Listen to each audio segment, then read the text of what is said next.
Annonceurs, entrepreneurs, promoteurs et chefs d'entreprise, choisissez dès à présent votre meilleur partenaire média, Idéal Production. Idéal Production est basé à Cotonou au Bénin. Idéal Production, le partenaire exclusif de Sika TV en Afrique.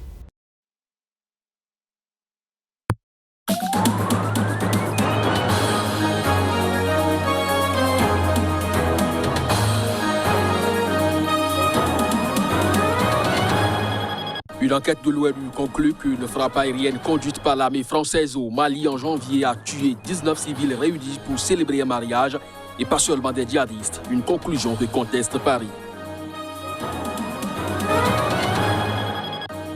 La Cour pénale internationale a confirmé mardi en appel la condamnation à 30 ans de prison prononcée contre les chefs de guerre Bosco Ntaganda. Il est accusé des crimes de guerre et crimes contre l'humanité commis en RDC. Les États-Unis et 13 pays alliés se disent préoccupés par le rapport sur l'origine de Covid-19. Dans une déclaration commune, ils apportent leur soutien à l'OMS et réclament à la Chine de donner pleinement accès à ces données.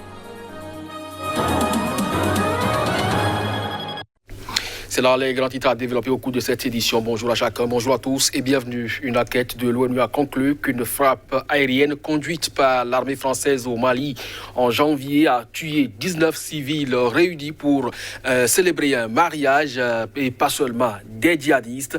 Une conclusion que conteste Paris et qui fait réagir à Bamako. Le rapport publié mardi par la mission de l'ONU au Mali MINUSMA constitue la plus grave mise en cause d'une opération de la force anti-djihadiste Barkhane par les Nations Unies depuis le début de l'engagement français au Sahel en 2013. Le ministère français des Armées a de nouveau réfuté toute bavure. Il maintient avec constance et réaffirme avec force que le 3 janvier, les forces armées françaises ont effectué une frappe aérienne ciblant un groupe armé terroriste identifié comme tel près de Bounti au centre. Il émet de nombreuses réserves quant à la méthodologie retenue et ne peut considérer que ce rapport apporte une quelconque preuve contredisant sa version. Le rapport rédigé à partir des investigations de la Division des droits de l'homme de la MINUSMA, appuyé par la police scientifique de l'ONU, indique au contraire que le groupe touché était très majoritairement composé de civils qui sont des personnes protégées contre les attaques au regard du droit international humanitaire. Un rapport qui vient confirmer certaines déclarations faites au lendemain de la frappe de Barkhane. Dieu merci, la MINUSMA vient de publier son rapport, nous donnant raison à 100%. À 100%, pourquoi? Parce que nous avons signalé depuis le début qu'il y a eu 19 victimes, tous des civils, de Pelletier.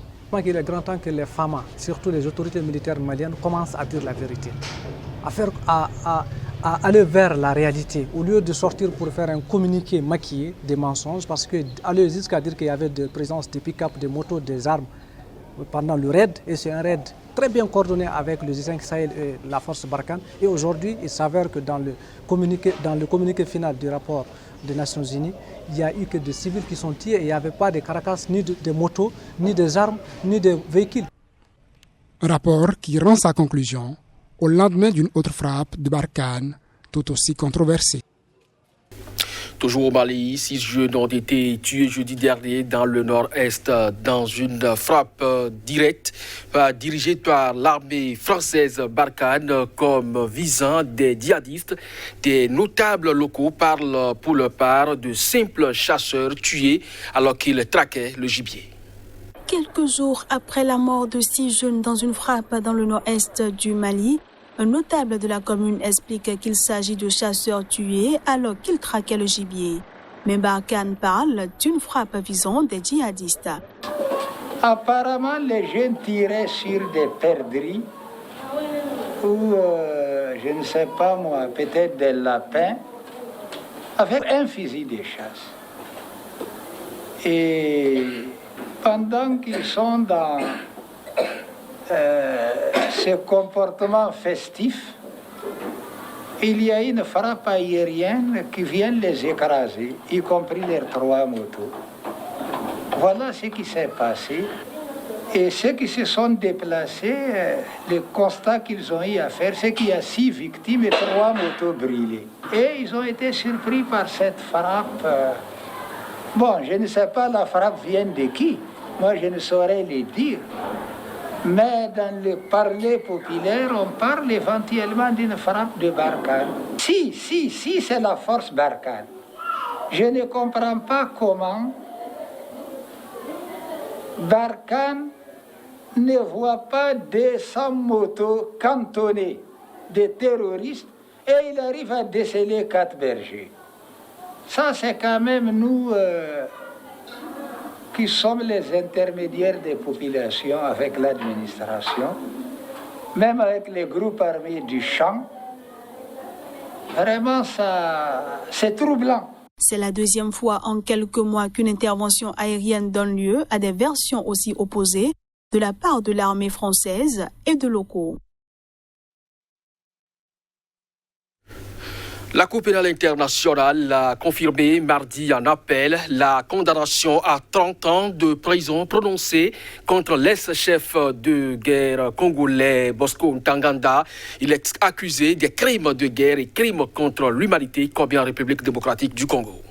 Bosco Ntaganda, surnommé Terminator, avait fait appel après sa condamnation en 2019 pour 18 chefs de crimes de guerre et de crimes contre l'humanité, dont des crimes sexuels, massacres, persécutions et transferts forcés de la population civile. Les juges ont rejeté tous ces moyens d'appel contre le verdict de culpabilité et contre la peine de 30 ans de prison ferme, la plus lourde jamais prononcée par la CPI, juridiction basée à La Haye et créée en 2002 pour juger les pires atrocités commises dans le monde. La chambre d'appel de la CPI confirme à la majorité la décision de condamnation et confirme la peine prononcée par la chambre de première instance, a déclaré le juge Howard Morrison. Le jugement est désormais définitif, a fait savoir la CPI dans un communiqué publié à l'issue de l'audience. En paix avec lui-même, selon les mots de son avocat, Bosco Ntaganda avait fait appel de sa condamnation en première instance. L'accusation avait également fait appel. Cet ex-général de l'armée de RDC, qui avait la réputation d'être un leader charismatique, a toujours assuré être un révolutionnaire et non un criminel, rejetant son surnom de Terminator. Début mars, la CPI a fixé à 30 millions de dollars, soit 25 millions d'euros, le montant des réparations accordées aux victimes de Ntaganda. Dans leur jugement en première instance, les juges avaient qualifié de déterminant le rôle de Bosco Ntaganda dans les crimes commis par ses troupes en 2002 et 2003 en Ituri, dans le nord-est de la RDC. Selon des ONG, plus de 60 000 personnes ont perdu la vie depuis le début en 1999 de violences en Ituri, région instable et riche en minéraux.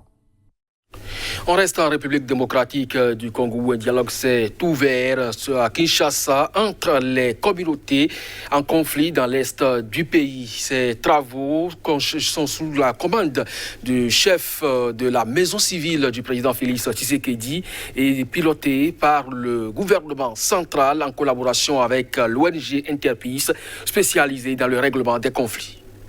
Les autorités congolaises ont invité des Congolais Tutsis aux lointaines origines rwandaises et d'autres communautés congolaises à un dialogue sincère pour mettre fin aux conflits qui les opposent dans la région des hauts plateaux du sud Kivu dans l'est du pays. Plusieurs tentatives de dialogue pour essayer de mettre un terme au conflit dans les hauts plateaux ont échoué. Pour ce nouvel essai, Modeste Bahati Lukwebo, le président du Sénat et originaire de la province du Sud Kivu, a appelé à plus de sincérité. Entre février 2019 et juin 2020, 128 personnes ont été tuées lors d'affrontements entre milices, Bania Mulenge, les Congolais Tutsis et milices d'autres communautés, d'après le Bureau conjoint des Nations Unies aux droits de l'homme. Les violences ont déplacé 110 000 civils. Fin septembre, ce conflit a pris une dimension politique avec la tentative d'octroyer définitivement à la localité de Minamboué le statut d'une commune à part entière avec à sa tête